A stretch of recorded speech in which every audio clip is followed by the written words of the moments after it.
Hi there, welcome back to episode 8 of the tutorial sect. I'm Icon and today we will build a new room for our second cultivator. I'm going to get deeper down the cultivation road with Haley and Hua and let's see what happens in between. I feel like we're ready for a couple of things that are on my list. Let's see what we can do today. The first thing I want to do is I want to start and build the cultivation setup for zoology. As you saw there, we will build the same setup again. I just didn't want to start with the cultivation setup in the first time because usually I design the cultivation chamber or the pedestal setup and then I build the room. You can, of course, in this game, create blueprints. There's a very easy way of creating blueprints. You just copy paste these things and then you can just, well, you can copy these and paste them down. I have a couple of them, but, well, I didn't want to use these. So, for example, here we have a fire cultivator room, and the good thing about this, if you copy the design like that, it even saves down the items on the pedestals. So you can just create these things once and then forget about it. If all this complexity bothers you too much, there's also mod packages out there which allow you to just grab that layout as a mod. Pretty useful stuff. Just wanted to mention that. I personally prefer to build my rooms every time anew, because I really like it like that more. But that's, I think, a thing of personal preference. So let's put down a little bit of furniture in this room so it doesn't look that grim in there. Let's put an oil lamp and a little bit of a flag there. Okay. So we seem to have enough timber for that, so no problem. Meanwhile, Helion is getting back at her cultivation, and you see how fast she's doing this by now.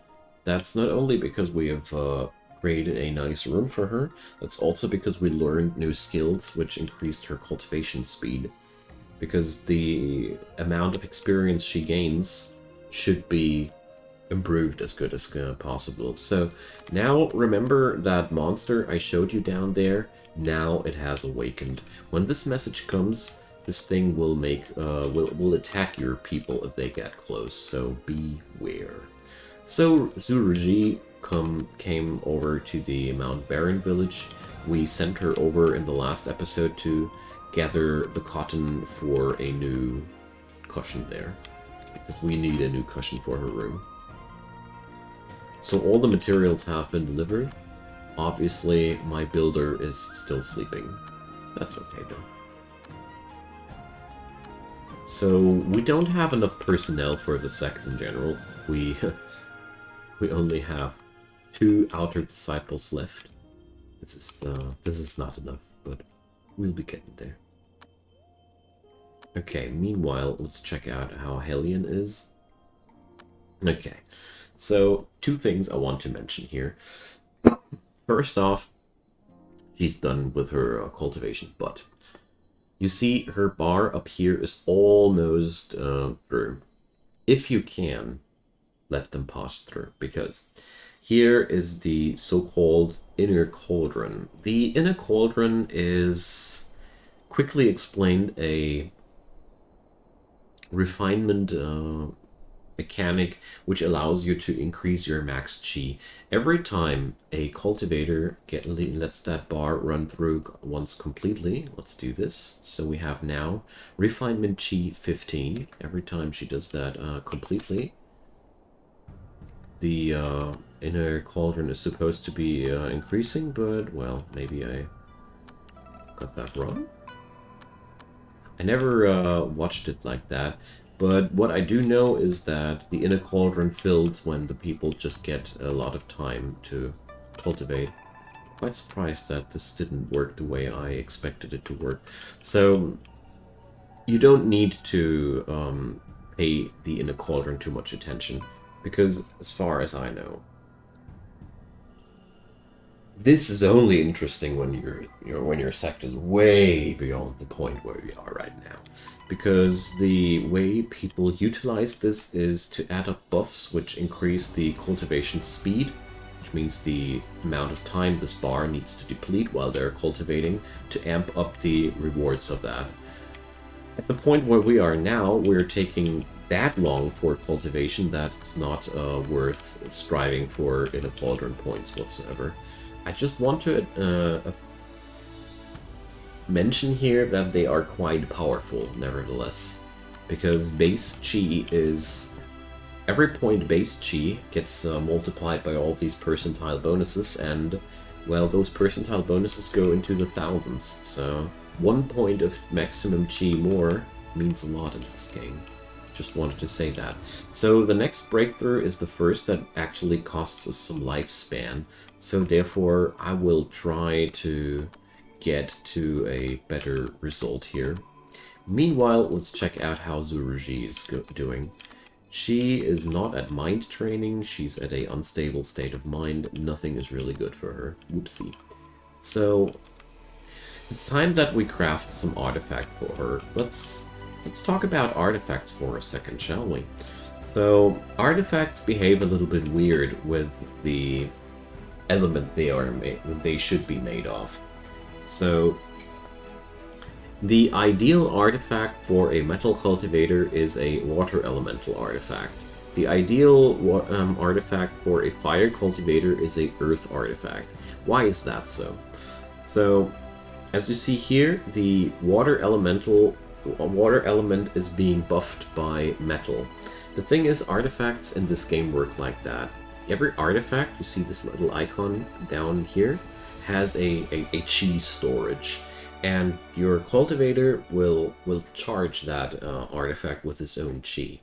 And remember, it's metal chi, and if I put metal chi into some vessel which is resonating with metal chi good, water, the effect is good. So what that means is a water type artifact will need less actual chi from the cultivator to be recharged again, because there's a harmony between the artifact and the energy of that user. And that's why a metal cultivator wants a environment made out of earth, because that's the energy the cultivator absorbs, but he wants an artifact from the other element, because that's the artifact where the cultivator emits his energy into. I hope that makes somewhat sense. I tried to wrap it up as good as I can. But if you don't want these explanations, it's always like that. This one, the element, which is, for example, fire people want wood environment and earth elementals. So,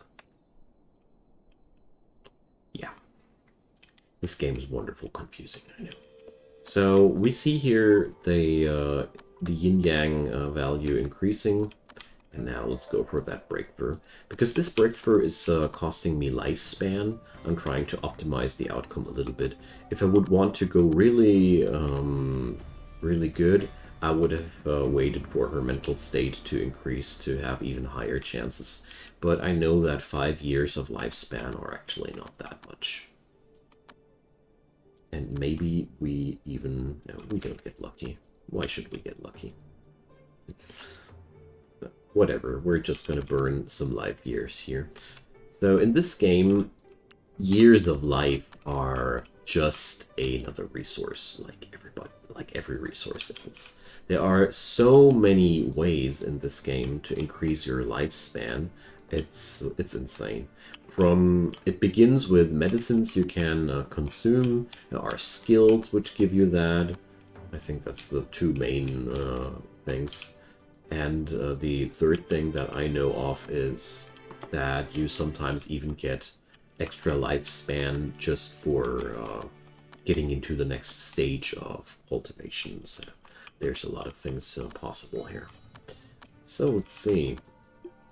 Now she was successful with a breakthrough. Wonderful. So, during all that talk about artifacts, I completely forgot to craft one for Zuruji. So we now know that her preferred artifact, is of an earth element. I did teach Halion a little bit of artifact crafting, so we're going to craft us some enchanted brownstone. This is the most basic artifact out there, but fun here is even a super weak artifact is able to kill armies of mortals.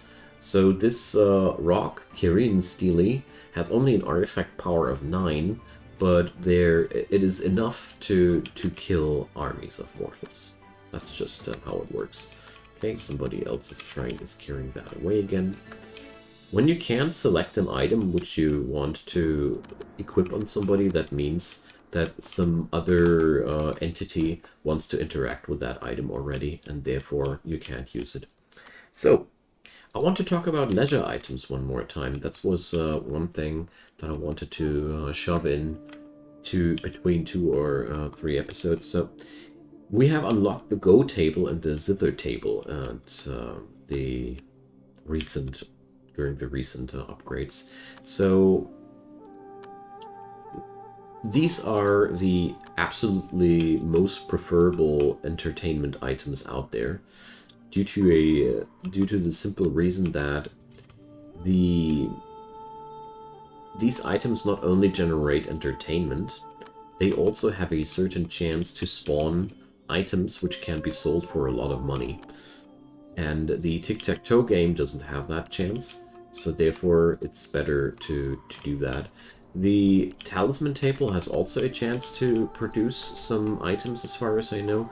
There's a couple of workbenches in this game which produce randomly items because people are working at these. But I only know about the Go table, the Zither in particular, and I think it was the Talisman table which also produced some item from time to time. Okay. Enough about that. We have enchanted an artifact for Zuruji, and now she is wielding one of those. So when we check that out, she's just bothered by her clothing, but we'll rule that problem later.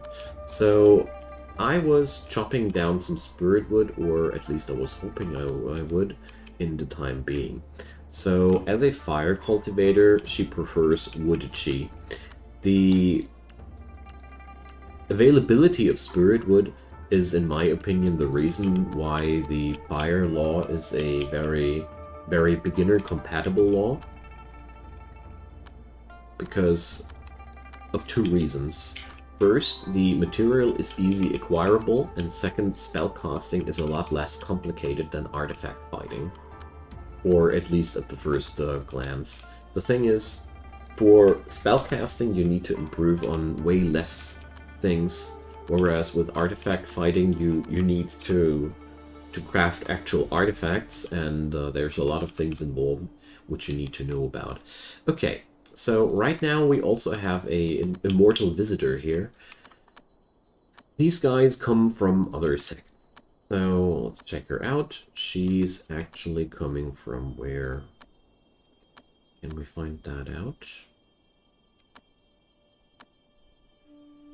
Not really. So she's very unhappy because we don't have any guest rooms. The best way of making people happy that are visiting you are to send somebody with a high social skill to them. Let's check this out. Halion, no. Alright, Bijan is the best social butterfly we have. So you send somebody to talk. And of course you're chatting all the way through, or you just do the one-click favor thing, whatever is up your sleeve. Basically, the higher this bar is, the better. And yeah, well, you should also have a somewhat luxuriously made up room and a cultivation chamber for these people if you really want to make them happy. But since we're actually just starting out, and since my tempo of playing is terrible due to all the explaining, I am most likely in for a really bad review about my hospitality, but that's okay. So with that now being said, Zoology is now at the point where she can start cultivating herself too. But one thing I want to do first is I want to draw her a Talisman of Spiritual Traveling, so she can have the speed buffs there too. Spiritual Traveling Talismans are, for me, standard wear, because a adventure fly speed bonus of 72% is massive. You gain so much out of that. And speaking about gaining so much out of things, we are completely out of food. Let's solve that problem with another little trick. So Nanping Village is a location where we're going to send Helion to camp there. As you might have already noticed, food is the main output of that region. And there's a really, really good trick to solve problems like I have here right now. But we might start farming soon, but maybe not this year anymore. Farming is quite basic, and I kind of like neglected that. I'm sorry, guys. Episode 8 and no farming yet. But, well, okay, we can't just do it like... It's very easy. You just draw down field here, and then you tell the game what to grow there. So, wheat. That's the basics. You can, of course, optimize that, and I'm going to show you how to optimize that in an episode where I want to talk about agriculture a little bit more thoroughly. But there's so much going on in this game. I just wanted to focus on the more obvious things.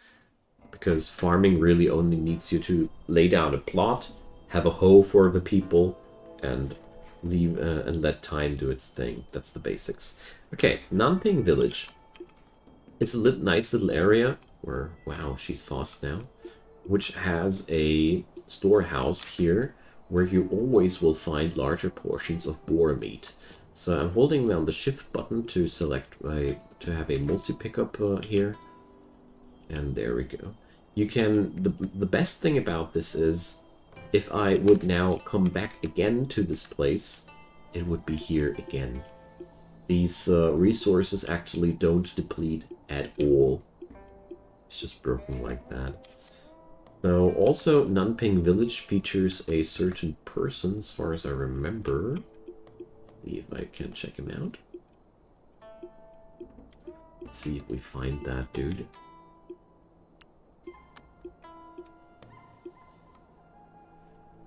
So there are, like I said, certain people which are always showing up and which are not randomly generated. If I remember correctly, Nanping Village had one of these really powerful people too. So here's one thing about this game: the longer you play it, the more you get to know these little secrets. And this is part of the learning curve as well. So we're going to do one more thing. I think we're going to hunt our first demon beast tonight, or, well, no, not with artifact battle power 22. Let's wait for that a little bit more. No, no demon beasts yet. We're going to leave here with that food. Just wanted to showcase that trick with the food to you, because I feel like that's a really, really good thing to know.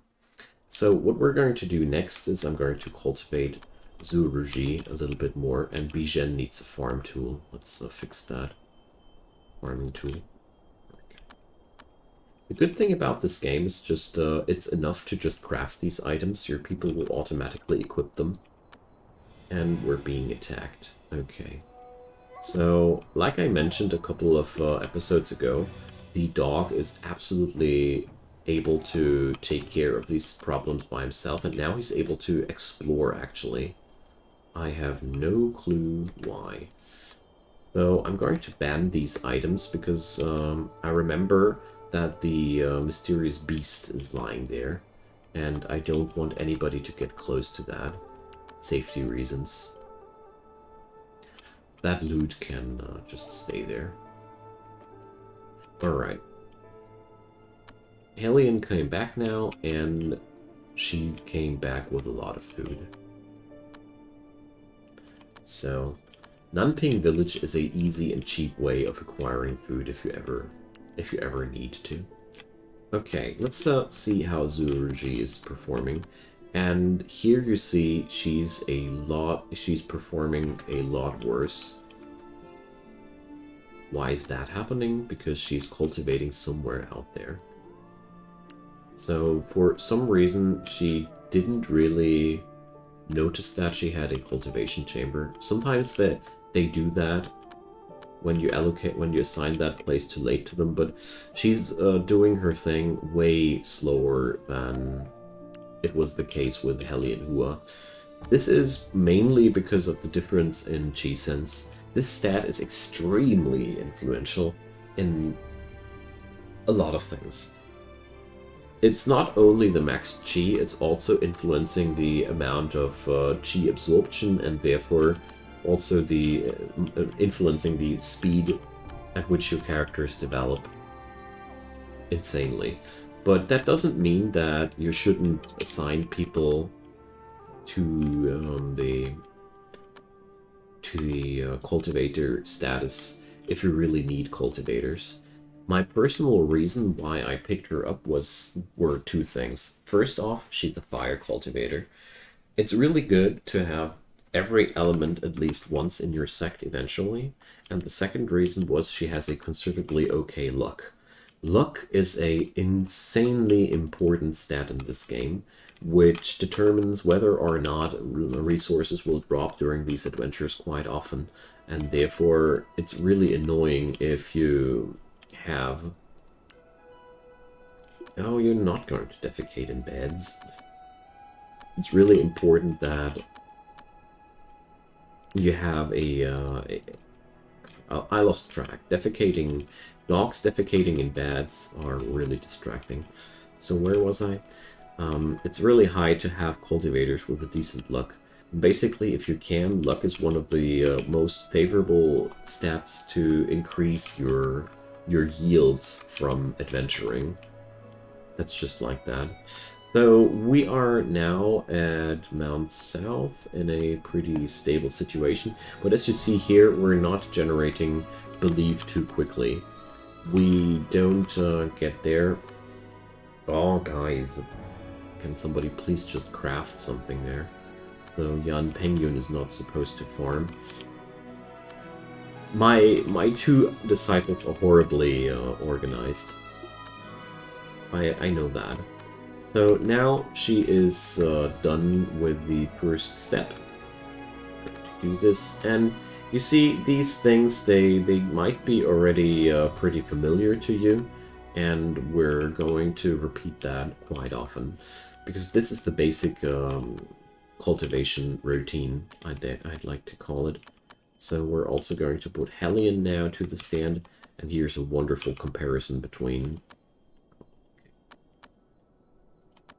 Not like this, but she's doing great for right now. So you should let the dog always urinate on crops. That sounds gross at first, but like I mentioned before, it's a awesome magical beast, and therefore, well, there's a lot of magic in his PP. It's just like that. Effectively, if you let the dog urinate on the crops, the crops will grow faster from that. A lot. That's why you shouldn't forbid the dog that. This animal education minigame is also a lot about... It's trying to fool you at many points. You know, a lot of these things sound bad, but are actually good. And that's... I'm pretty sure the developers did that on purpose to trick you a little bit around here. So one more thing that I want to do here is I want to earn some money. Money earning is quite easy when you travel towards Mount Barren and go for cotton.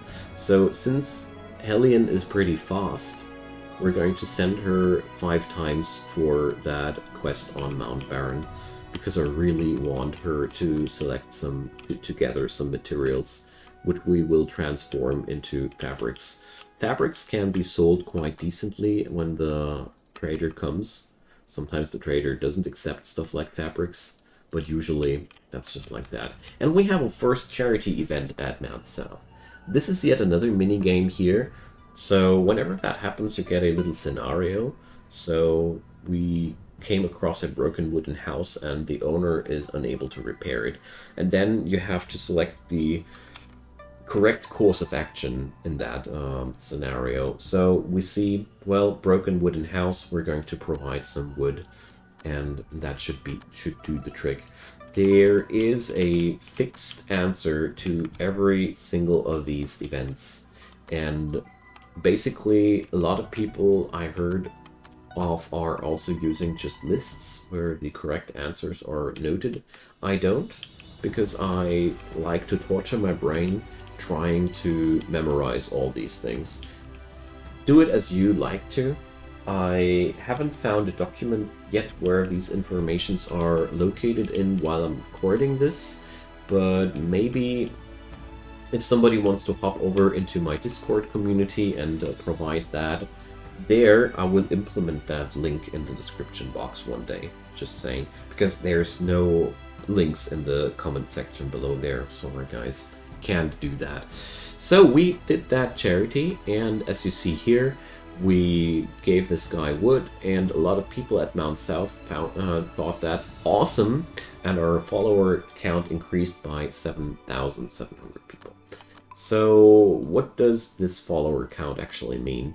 It is roughly translating into the more followers, the more believe per day. Also, the more good things you do, the more the city is thriving and the more people are actually living there, and the more people are actually able to be your followers. Simple, isn't it? So here Hellion is now starting to collect these resources, but since these things are always repeating, I like to introduce one thing here. Here are the Sect rules. So here you can go, if there's a resource collection node available, you can tell them to always go for resource collection. So that's that. This will apply whenever there's only the option to do resource collection now. The cultivator in question will just do that and will not hassle you with that dialog box there every single friggin' time. So, quite useful stuff. Okay. So, meanwhile, let's see, Zuruji is growing a little bit more confident. And what I'm going to do now is I'm going to send Ruji over to Mount South and grab that inspiration. It might be only 20k, but I'm going to talk about the attainment mechanic there once she has that inspiration as kind of an outro and kind of a thing that's really important to know, because I left that out in the last episode, kind of on purpose, because I only wanted to showcase the actual procedure of skill learning first. So new here is this World Adventure tab now, where you get a summary of the things that happened here. So we're going to gather belief. Thank you, Zuruji. And over here, by the way, worldly secrets and sect rumors are automated informations. So the worldly secrets are mostly being pop-ups for you. The sect rumors are not being mentioned by pop-ups because they tell you where people from which sect are hanging around right now. Usually you don't really need that, but if you were wondering what's all the fuzz about at the sect rumor place, so you see here, if you would look for Skydome Palaces Zoji, that's the place where we'd be looking for. Okay, Zuruji is back home, and I want to study a couple of skills here, which are really, really good, because I personally love to have at the beginning the base mental state increasers, like Mindful Springs, and Try Vision here, base mental state modifier yet again. Chi absorption efficiency, well, okay, not that important, but cultivation speed and base mental state modifiers are super powerful increasers for your cultivation efficiency. And since Roger is a little bit on the weak side with these things, it's a pretty good way of making her life easier. So she learned all these things. And by learning these things, she has gained attainment. Attainment, you will gain attainment from every skill you learn. Get there button. And you see, attainment is here depicted as the lowest number down there. The total sum of attainment acts as a multiplier, making every new skill you learn more costly. But it's also a stat which reflects the overall experience and power of that cultivator. This means the more attainment a cultivator has, the more costly the skills will be to learn. But there are many interactions in the game which are actually only possible by people with a high attainment, very experienced cultivators, and also sometimes a high attainment influences your success chances for doing some things. So high attainment is not necessarily a bad thing. So, but overall, the more attainment you have, the more costly things grow, and that's basically also a limit to your development to some degree, and that's why we want more agencies. But, well, we are going to get there. I think that was enough content for one episode, nevertheless. So we're going to put Ruji back onto her cultivation stand, and I'm going to outro on this episode. So wait a second, why the heck is she cultivating at the strangest old places? Thank you guys so much for watching, and we're going to have a new episode about I don't know where the next episode will be headed. I think we are pretty close to the actual first golden core, but let's see what that brings. So drop your comments down below if there are any questions left about whatever topics. I'd be more than happy to hear them. And of course, leave a thumbs up on that video if you enjoyed it, and check out my channel where I do daily content. Subscribe, turn on those notifications, and you won't miss any future content from my side. Beyond that, I hope you had a great time, have fun gaming, and see you soon. Bye bye.